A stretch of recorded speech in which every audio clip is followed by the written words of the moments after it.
Alright, what is up guys, it's Beast here. Welcome back to more Pokemon Wi-Fi battle stuff. And the time right now is actually 4 in the morning.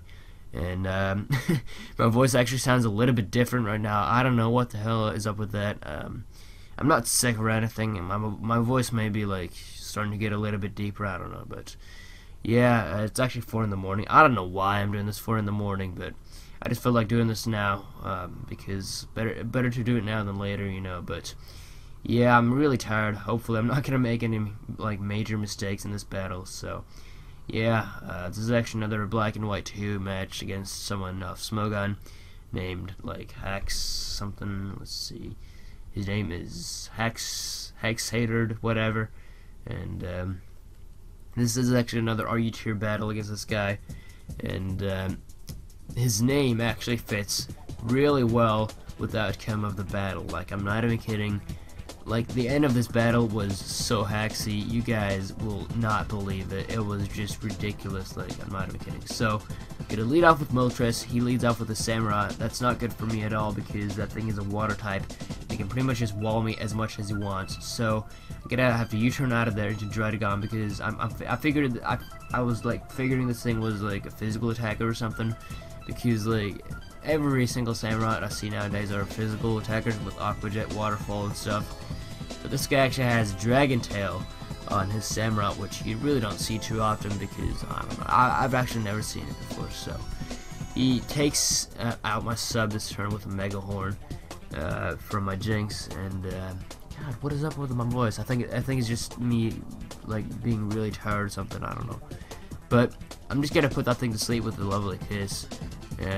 This thing is actually kind of a cheap set, I guess you can say, because it's got sub, it's got like Lovely Kiss and nice plot and stuff. You know what that reminds me of?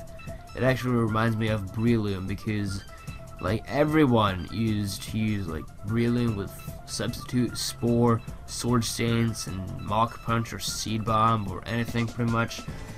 And that set was actually really good. Back in Gen 4, before all these other new pokes came and stuff. But I don't know, this thing actually kind of reminds me of that thing. But in NU, this thing has a lot of checks, so it's not really as powerful as Breloom used to be back in Gen 4. But I'm just gonna set up a sub this turn as he goes for the Sucker Punch, and I'm just gonna hit him in the face with an Ice Beam, which is almost gonna take him out of there. He's barely gonna live like 1 HP left, and I was like, God, that was just so close. And I don't know. I don't want to take another. Well, actually, I make a pretty good play right here. I predict him to predict me to go for the sub, and therefore I go for the Ice Beam, knowing that he's not gonna go for the Sucker Punch, and take him out of there with the Ice Beam. So that was a pretty good play on my part. Just get set in his Manectric, go for the Flamethrower. That's not gonna do much at all to Druddigon because Druddigon is a beast. And I'm just gonna get some more left for his recovery, as he's actually gonna switch out of there into his what's the thing called? Scolipede, that's what it is, Scolipede. I'm just gonna Dragon Tail him out of there because I don't want him in there, and gonna set in a Absol, and I'm like, oh crap, this thing can set up anytime, anywhere he wants, and I gotta be careful because these things can actually sweep big time. So I decided to go for the Glare this turn because I kind of want to cripple this thing's speed, because I know that thing is pretty fast, and you know, I'm looking pretty good at this point because this thing is pretty much just trolling through his entire team. But then I see he's got the Sucker Punch with the Dark Gem, which is gonna do a lot to me. It's almost gonna kill me off, and gonna go for the Dragon Claw. That's not gonna take him out of there, but it's gonna do a really nice chunk. And after the Leftovers recovery, I am actually gonna be able to set up another sub this turn. He actually gets a Parahax right there, which I doubt mattered because he was probably gonna go for the Sucker Punch, because as he saw, he actually outsped me right there, even though he's paralyzed. So that means he went for like a priority move. So yeah, I don't think that really mattered. But I'm just gonna go for the Dragon Claw this turn, as he's just gonna take out my sub, and you know, that Absol is now dead, so that's pretty nice.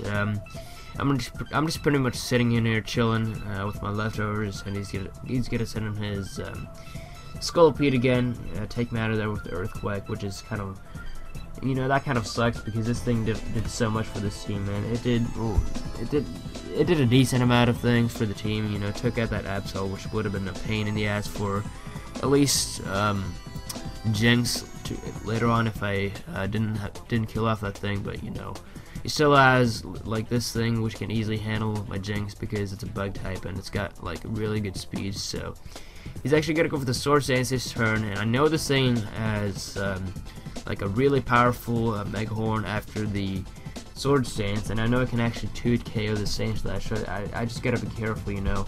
But I go for the Earthquake, and that's gotta finish that thing off, and he thankfully actually misses with the Mega Horn, which is really good for me, and you know, it kind of sucks for him because hacks, you know, and I'm just gonna go for the Rapid Spin this turn, get rid of his spikes or rocks, whatever he set up, and actually get a crit, which is kind of funny because it's a base 20 move, and it actually did a decent chunk of that Samurott considering how weak it is, you know. So he's actually gonna end up waking up and go for the Mega Horn. I don't know why he does that really, because you know, it's unstable, it does like nothing to me. So he could have went for the Waterfall and done a lot more to me, but I guess not. He didn't. I guess he didn't feel like doing it, you know. So he's gonna send in the Rock, which is his Crushel.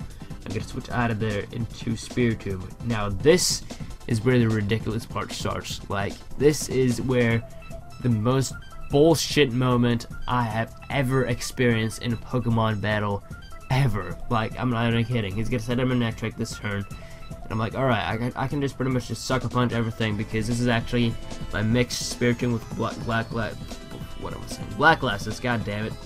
Black Glasses. He's gonna trick away my Black Glasses, unfortunately, and he's gonna give me a Scarf, which kind of sucks.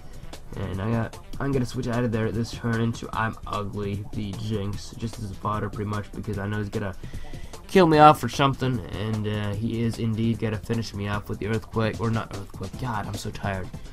Flamethrower. God, I'm terrible at narrating at night, but he's gonna take me out of there with the Flamethrower. I'm gonna send a Spiritomb, try to go for the Dark Pulse because this thing actually has Dark Pulse. It's a mixed Spiritomb, as I said, with dual stabs, and let's get go for the Thunder. Now, who the fuck runs Thunder without Rain? I'm just saying. I'm not trying to flame anyone or flame this guy, but I was surprised about. I don't know. I was really surprised about the fact that he actually had Thunder. It's gonna paralyze me, and I am fully paralyzed. I am unable to move. How pissed off I was at that moment. And then he fucking burns me, and I go for the Stone Edge, predicting his switch into Crustle. That's not gonna work out at all. I could have went for the Earthquake, and this game would have been mine easily. But no, that's not. No, of course not. Of course not. Of course that's what could happen. And I get the burn as well. 10% burn from that Flamethrower, and that, I don't know. This game would have been mine if this would have not happened. Look at this. Look at this. I'm gonna go for the Overheat. I'm gonna fucking miss. Like, what am I supposed to say? I am speechless. He's gonna take me out of there and get +1 from that Charge Beam, you know. And my last poke is my Shellos, and I think I'm actually at full HP. Yes, I am. And he goes for the Thunder, and he hits again. And guess what? Look at this. He actually gets a crit. Now, I don't know if that mattered or not. It might have mattered because, you know, that thing is, you know, really, really bulky. It's got max special defense, max HP with the EV Light, and, you know, it can take, like, really, really powerful hits, but, you know, it really depends on min-max if that mattered or not, but if it did, then that really sucks. Then, I don't know, I just had the most incredible bullshit moment in my entire Pokemon carrier, whatever you want to call it, but yeah. Regardless, hope you guys enjoyed this battle. Leave a like rating if you did. If you did not, then a dislike. I'm okay with that. And subscribe if you enjoy my videos. So yeah, I hope you guys enjoyed, and I will see you guys later. Peace.